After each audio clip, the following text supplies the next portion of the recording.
자, 우리는 항상 그 건물 안에서 생활합니다. 제가 동남아를 한번 가보니까요. 동남아는 나무집이라 해서 나무에 집을 만들어 가지고 생활하죠. 그러니까 뭐 아무것도 안에는 없고 그냥 나무 땅바닥에 그냥 자는 거죠. 왜냐하면 날씨가 따뜻하기 때문에 우리처럼 겨울이라는 게 없잖아요. 그래서 살아가는 사람이 있고 또 어디 아프리카는 그 소의 똥을 가지고 이제 집을 짓죠. 그걸 똥집이라고 하기는 좀 그런데 하여튼 그런데 거기가 그 똥으로 만든 집인데 상당히 보온이 잘 되고 또 여러 가지 좋다고 해서 그걸 짓는 사람도 있고 또 저 남국이나 이런 추위에는 얼음으로 집을 짓는 데도 있습니다. 그래서 집이라고 하는 것은 건물이라고 하는 것은 그 기온과 날씨에 따라서 다 차이는 하지만 항상 우리는 건물이라고 하는 공간 안에서 삶을 영위하게 되죠. 그런데 건물을 볼 때 사람들은 이제 건물을 바라보는 중요한 관점들이 많습니다. 그래서 어떤 사람은 그 외형을 강조하는 사람도 있지만 또 어떤 사람은 그 안에 있는 그 뭐랄까 배치도 할까요? 건물을 사용하는 어떤 공간을 강조하는 분이 계시지만 뭐 외형을 예쁘게 하든 아니면 공간을 잘 활용하든 상관없이 좋은 건물, 튼튼한 건물의 가장 중요한 필수 조건은 무엇이냐면 건물은 집을 짓는 터가 좋아야 합니다. 아무리 화려한 건물의 모양을 만든다 해도 이 터에 문제가 있으면 결단코 건물은 튼튼하게 세울 수 없습니다.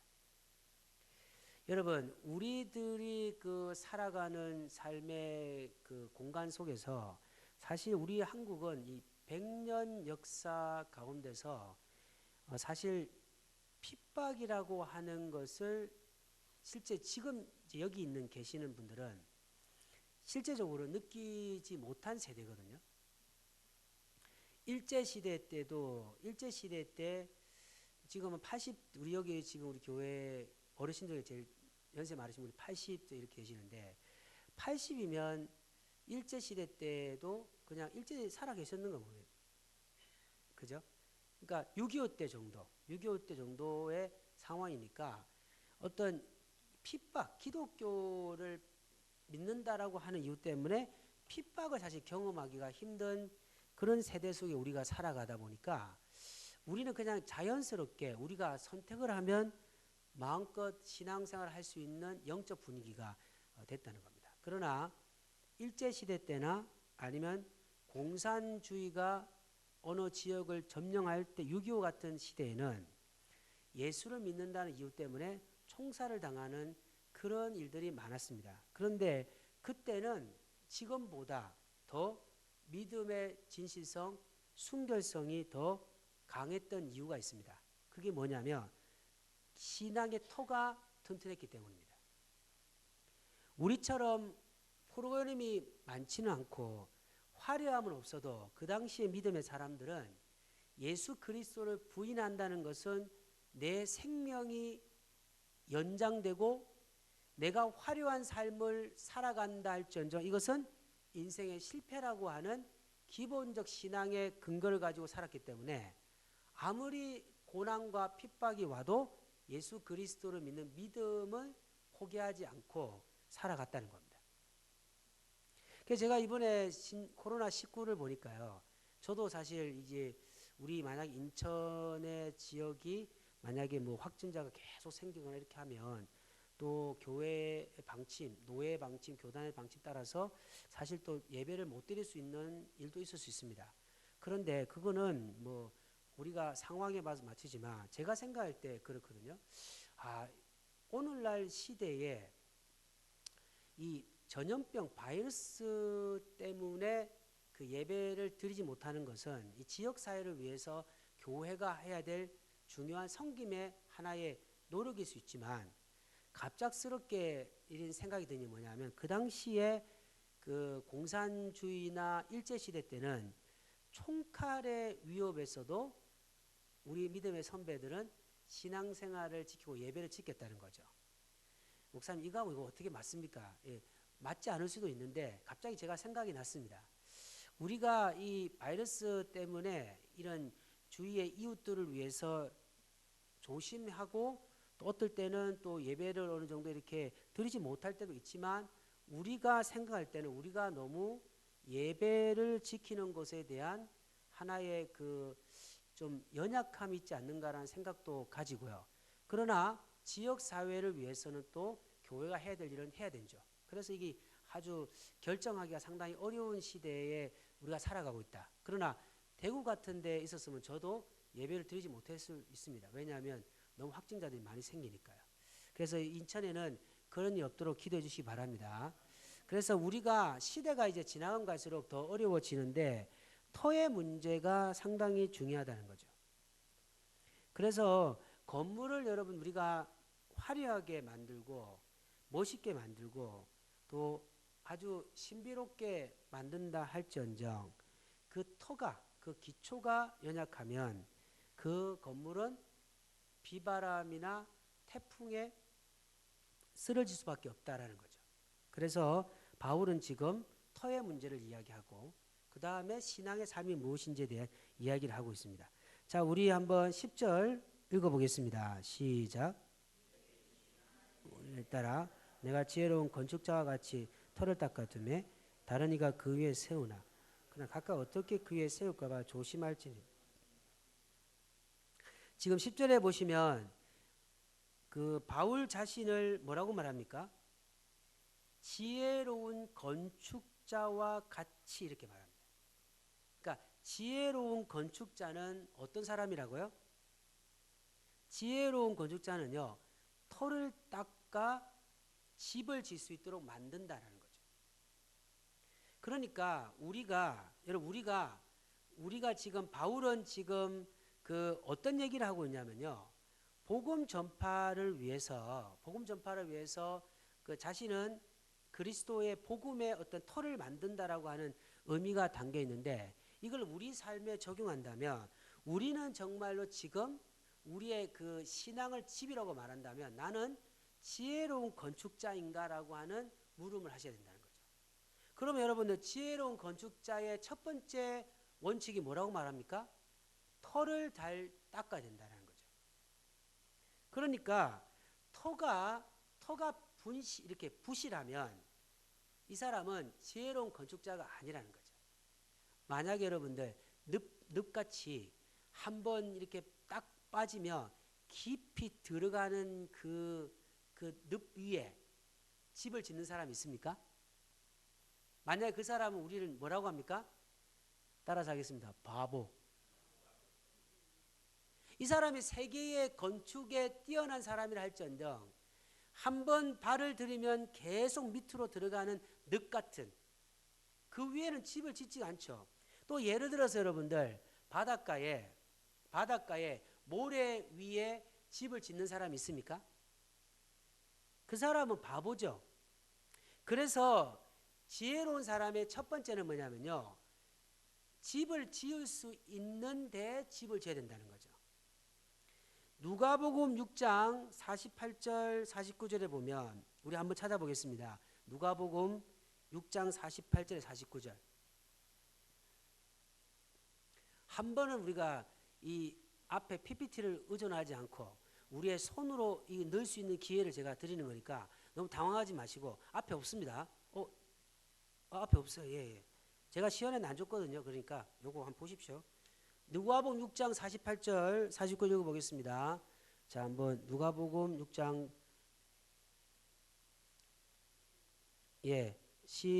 누가복음 천천히 찾으십시오. 6장 48절 다 아시는 이야기지만 한번 읽어보겠습니다. 시작.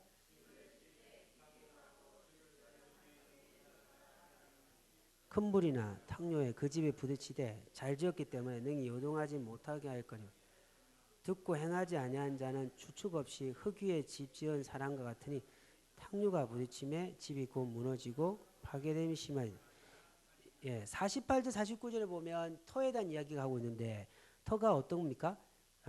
깊이 파고 주축 그 반석 그 그러니까 주축이 뭡니까? 주축을 반석 위에 놓는다는 것은 흔들림이 없는 그 기초가 튼튼한 토 위에 지금 집을 짓는 사람이 있는 반면에 흙 위에 집 짓는 사람이 있다. 흙 위. 그래서 여러분들 다음에 지금 고린도 3장으로 돌아가겠습니다. 그 동남아를 보면요, 태풍이 불면요, 한 마을에 한 50% 집이 다 없어집니다. 그 이유가 뭐냐면요, 나무로 집을 지어서 그런 겁니다. 그러니까 나무로 집을 지으니까 견디지를 못하는 거죠. 그러니까 근데 이 사람들은 어떤 의식이냐면 태풍이 불고 다 넘어지잖아요. 그럼 아무렇지 않게 또 나무로 집을 져요. 그럼 또 태풍 불 또 없어져. 그게 그냥 생활화 돼버린 겁니다. 근데 만약에 우리는 그렇게 하지 않죠. 우리는 건물로 시멘트로 해서 이렇게 해서 튼튼하게 만드는데, 그러나 이제 동남아 거기도 이렇게 집을 지어서 있는 분들은 그런 게 없는데, 저게 산이나 시골 같은 데는 태풍만 불면 계속 집이 없어지는 거죠. 그런데 여러분들, 왜 그러면 이 바울이 이런 얘기를 했을까요? 왜 이런 얘기를 합니까? 터 위에 져야 된다. 근데 여기서 10절에 보면요, 11절에 우리가 보면 11절에 보면 이 터가 뭔지에 대해서 바울이 이야기하는데 한번 읽어보겠습니다. 시작. 능히 다른 터를 닦아 둘 자가 없으니 이 터는 곧 예수 그리스도. 예. 그러니까 지금 바울이 뭐라냐면 이 지혜로운 건축자는 누구인가? 지혜로운 건축자는 누구냐면 예수 그리스도라고 하는 터 위에 건물을 지을 수 있도록 터를 예수 그리스도로 터로 만드는 사람을 지혜로운 사람이다라고 하는 겁니다. 안타까운 것은 이런 우리가 상식이 사라진 시대잖아요. 당연히 해야 하는 일이 안 되는 세상이 오늘날 세상입니다. 부부가 사랑하고 서로 이해하는 게 당연한 거죠. 그런데 안 되는 게 오늘날 사회고, 부모와 자식 관계에서 서로 사랑해야 되는데 불신을 가지는 게 오늘날 사회고요. 그러면 교회를 다니고 믿음을 가진다는 사람들은 당연히 그 사람들은 지금 집을 짓는 거라고 한다면, 신앙을 건축이라고 비유한다면, 진짜 정상적인 사람은 신앙의 집을 예수 그리스도라고 하는 터 위에 지어야 되는데, 이게 당연하지 않는 사람이 존재한다는 겁니다. 그래서 겉으로는 신앙의 집을 예쁘게 지어서요, 보기에는 너무 화려하고 정말 멋있고 정말로 아름답게 보이는데, 그 터는요, 욕망, 욕심, 관계, 물질, 감정, 그런 터 위에 신앙의 집을 만드는 거예요. 그래서 겉으로는 아주 화려하고 너무 예뻐요. 야, 저 집만큼 멋있는 집이 없어. 그런데 어느 순간에 집이 사라져 버렸어요. 왜냐하면 그 터가 그런 거니까요. 그 터가 그렇게 돼 있으니까 안 되는 겁니다. 그렇게 하나님을 위해 살겠다고 다짐했는데 사람의 말 한마디 딱 듣고 상처받아가지고 교회를 떠나버려요. 뭐가 이렇게 문제가 생기면 그걸 이겨내도록 튼튼하게 만들어야 되는데 그 집이 한순간에 금이 가고 무너져 버리는 겁니다. 왜냐하면 여러분들, 지혜로운 건축자가 아니기 때문입니다. 그래서 성경은 뭐라 하냐면 진짜 그리스도인은 지혜로운 건축자라는 겁니다. 옆 사람 오시면서 지혜로운 건축자가 됩시다. 감사한 것은 기회가 없다면 슬픈 거잖아요. 오늘 이 시간이 이제는 변화의 끝마침이라면 슬프잖아요. 감사한 거는 하나님이, 그래도 감사한 거는 이 예배를 마친 후에 다시 한 번 더 이 말씀을 듣고 변화되고 회개하고 다시 돌아갈 시간을 우리에게 주셨음을 감사합니다. 그러므로 우리 자신들이 오늘 말씀을 들으면서 나는 지금 어떤 터 위에 집을 지었는가를 생각하셔야 됩니다. 목사님, 어떻게 그런 말씀을 하십니까? 저는 원래 당연히 예수님이시죠. 여러분, 그러나 깊이 여러분 생각하시면 여러분이 집이 막 흔들리는 이 원인이 여러분의 터가 예수 그리스도가 아닐 수 있다는 거죠. 목사인 사람들도 한순간에 신앙이 무너지고 다 깨어지고 하는데 우리의 삶은 절대로 여러분들 장담하시면 안 됩니다. 그런데 여러분들 우리가 각자 다른 그 신앙의 모양으로 건물을 지어 살아가고 있잖아요. 그러나 한 가지 중요한 것은 우리의 그 모양은 달라도 터는 예수 그리스도가 되어야 한다는 거죠. 예수 그리스도가 되어야 교회가 온전해진다는 거죠. 온전해지는 거예요. 교회는 단순히 존재하는 곳이 아니고 하나님의 역사의 현장 속에 나타난다는 것이다. 그런데 우리가 이제 터의 문제를 이제 해결했어요. 그럼 우리는 어디에 집을 지어야 됩니까? 누가복음을 비유한다면 반석 위에 집을 지어야 되잖아요. 그리고 영적으로 본다면 예수 그리스도를 믿는 믿음 위에 집을 짓잖아요. 그러면 터는 만들어 놨어요. 그 다음에 이제 신앙의 집을 짓는데 어떤 사람은 배 모양으로 집을 지을 수 있어요. 또 여러분은 어떤 집을 짓고 싶습니까?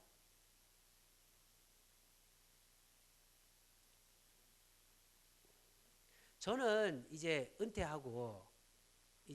만약에 하고 시골에 같은데 땅만 있으면 저는 흙으로 집을 좀 만들고 싶습니다. 제 생각입니다. 근데 저번에 어떤 집에 그 옛날에 시골에 있는 사회 갈 때 가니까요. 그냥 그 흙으로 이렇게 집을 만들었는데 에어컨도 필요 없이 상당히 시원한 느낌이 들어서 저는 그렇게 집을 짓고 싶습니다. 여러분들은 여러분 편안하게 집을 지으십시오. 신발로 지어도 괜찮고 아니면 하여튼 마음대로 집을 지을 수 있다는 거죠. 여러분 우리는 제가 이렇게 사역을 하다 보니까요. 아무리 이렇게 앞에서 강단에서 이야기를 해도 이 말씀을 듣고 나름대로 다 해석해서 신앙생활을 하거든요. 그래서 이렇게 하나 이거다 이렇게 말하기 힘들 정도로 각자의 삶은 다 집들이 다 모양이 달라요. 그래서 이 사각형만이 집이라고 말하지 말고 오각형, 육각형, 칠각형도 있는데 문제는 뭐냐면 하나님이 이 집을 평가할 때가 있다는 거죠. 그러니까 우리는 보통 어떻게 생각하냐면 예수 그리스도를 믿은 것에 끝나는 어떤 신앙을 얘기하거든요. 그래서 여러분의 신앙의 터가 예수님이십니까? 그러면 끝입니다라고 말하고 싶은데 그게 아니고요. 그건 아주 기초, 처음이고 그 다음은 주님이 우리를 영혼을 육신의 장막에서 부를 때까지 우리는 신앙의 집을 만들어야 되는데 그 집을 언젠가는 평가하신다는 거죠. 그거를 지금 이 12절 13절에 불로 이야기합니다. 불로. 자, 우리 한번 12절 13절 읽어보겠습니다. 시작.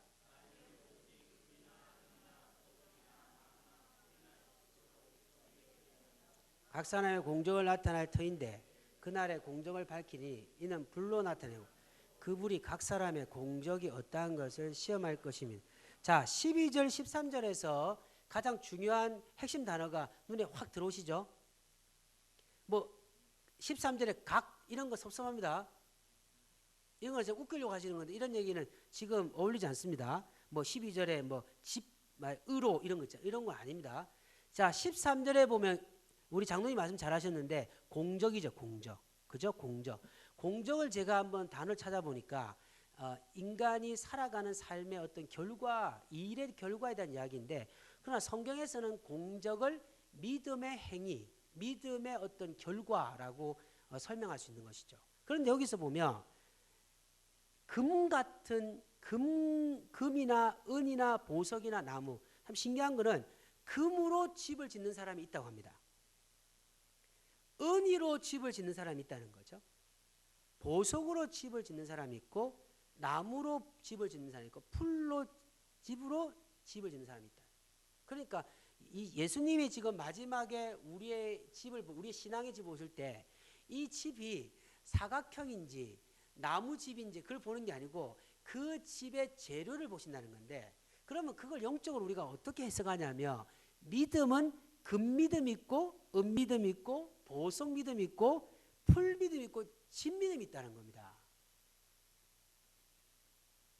자, 따라해서 하겠습니다. 예수님을 믿습니다. 예, 따라 크게 예수님을 믿습니다.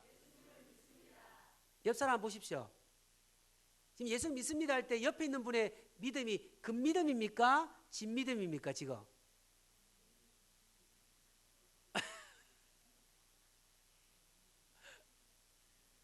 그걸 알면 여러분 다 목회하시기 바랍니다. 저도 잘 모르거든요. 여기 나오셔서 설교하셔야 돼요. 저보다 훌륭하신 분이거든요. 그러니까 무슨 말이냐면 내가 예수를 믿습니다 하는 순간에 천지를 창조하신 하나님은 내가 예수를 믿습니다 할 때 너는 근믿음이야, 너는 은믿음이야, 너는 나무로 만든 믿음이야, 이렇게 본다는 거죠. 이게 무슨 얘기냐면 믿음의 차이가 있다는 거죠. 아주 무서운 얘기입니다. 우리는 다 예수를 믿습니다 한 순간에 다 똑같다고 보는데 하늘과 땅과 땅 아래 모든 걸 창조하신 하나님은 불꽃 같은 눈으로 우리의 믿음의 깊은 내면을 보신다는 거예요. 그래 보니까 이 사람의 믿음은 나무 믿음이에요. 나무 믿음. 그래서 지금 그 마지막에 우리가 이제 신약에서는 그 백보자 심판이라고 하는데 어느 순간에 예수님이 우리의 믿음을 보실 때 이 사람이 지금 사각형의 집을 지었는지 이 사람이 지금 뭐 공 모양의 집을 지었는지 이걸 보시는 게 아니고 그 집, 신앙의 집의 요소가 어떤 것인가를 보는데 그 믿음의 차이가 있다는 거죠. 그래서 여러분들 13절에 보면요, 공적 따랐다. 공적, 금이나 은이나 보석이나 나무나 이걸 어떤 믿음의 행위, 믿음의 어떤 결과를 의미한다는데 그런데 그걸 몰라요. 지금 몰라요. 모른다니까요. 지금은요. 지금 우리는 함께 있기 때문에 우리의 신앙이 좋은지 모르는데 주님은 아신다. 그 주님이 아는 때가 언제냐? 불로 태울 때가 있다는 거죠. 불로 태울. 이게 뭐냐면 평가할 때가 있다는 거죠. 그러면 여러분들 아무리 예수 그리스도의 터 위에 내가 생각할 때는 나름대로 예배를 드리고 기도를 하고 교회 봉사를 하고 하나님이 일을 했고 나는 한 번도 신앙의 길이 아닌 길을 간 적이 없다고 생각했지만 내 믿음의 이 깊이와 넓이의 재료가 하나님 보실 때 바로 불로 태워진다면 이 사람의 삶은 종교 생활을 한 사람이라는 거죠.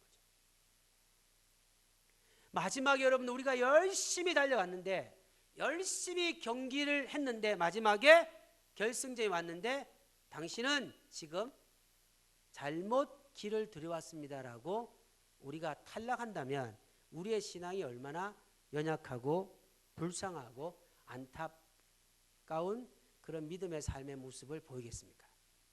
사랑하는 여러분들, 불이 와도 태워지지 않고 보존할 수 있는 근믿음이 되시기를 간절히 소망합니다. 근믿음.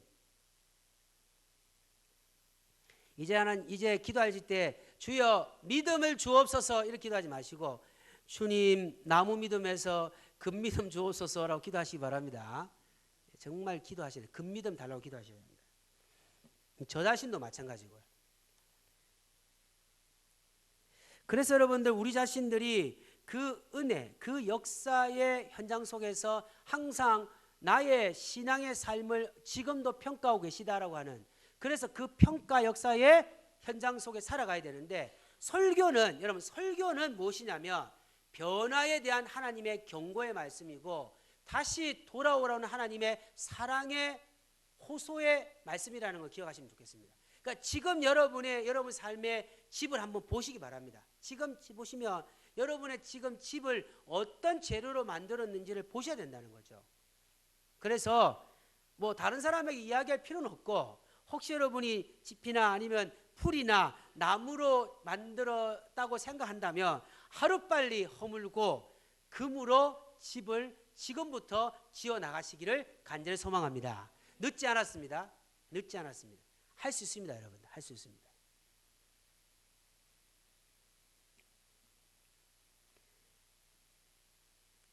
말씀 맺겠습니다. 15절 읽어보겠습니다. 시작.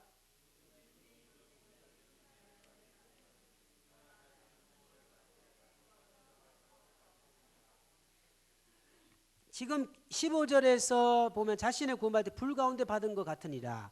그러니까 여러분들 여기서 예수 그리스도의 터 위에 교회, 터 위에 가정 그 집을 지은 사람들은 기본적으로 15절에 근거해 볼 때는 구원의 문제가 아니에요. 이건 구원의 문제를 뛰어넘은 것이다. 이 말하는 것은. 그러니까 다시 말하면 구원은 이미 터 위에 집을 지었기 때문에 이미 되었는데 문제는 뭐냐면 공적이죠. 공적. 그래서 이게 불 가운데 받은 것이라고 말하는 건 뭐냐면 부끄러운 구원. 하나님 앞에 정말 부끄러운 마음으로 하나님 만날 수 있다라는 거죠. 그러므로 여러분들 이왕 우리가 예수 그리스도를 만나는 그날이 다가올 때 정말 여러분들 우리의 신앙의 집이 금으로 딱 만들어져 가지고요. 불이 아무리 와도 막 흔들림 없는 굳건한 집으로 예수 그리스도를 집으로 초대한다면 얼마나 아름답고 기쁘겠습니까? 아멘. 그러므로 항상 여러분들 우리 자신의 삶을 돌아보면서 영적 터 위에 예수 그리스도를 믿는 믿음의 터 위에 금으로 집을 지어 마지막에 불로 평가받을 때 건강하고 튼튼한 집으로 하나님 영광 돌리는 믿음의 승자 되시기를 주 예수 그리스도 이름 간절히 소망합니다.